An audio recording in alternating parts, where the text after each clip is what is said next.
Why do I detest psychiatry? Before I begin, I want to acknowledge that medications can be helpful for many individuals, and this post will discuss negative experiences with psych drugs.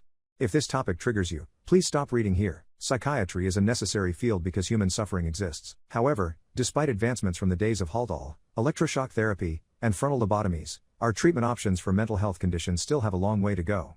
We primarily rely on medications that have been around for decades, and there have been few breakthroughs in the profession, which is disappointing. That being said, medications completely derailed my life years ago, leaving me disabled for a significant amount of time. I was a child when I first began taking these drugs, so I didn't know any better. I was told that medication was the only way to feel better, rather than exploring other options like therapy, exercise, or changing environments.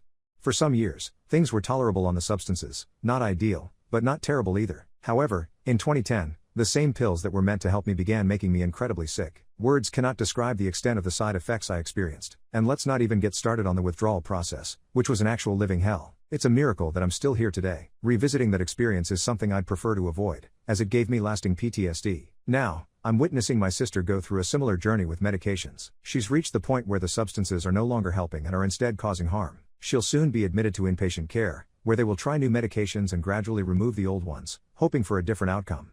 Yet, we both know that in about 4 months, the same process will repeat itself because it's the medication that's causing her mental distress, not anything else. This is one of the reasons why I have a dislike for the profession. Psych doctors often fail to recognize that the medication itself may be the problem for the patient. As I mentioned earlier, psychiatry is still in the dark ages when it comes to finding effective weapons against mental illness. It's disheartening that we have to be test subjects or victims during this transitional period.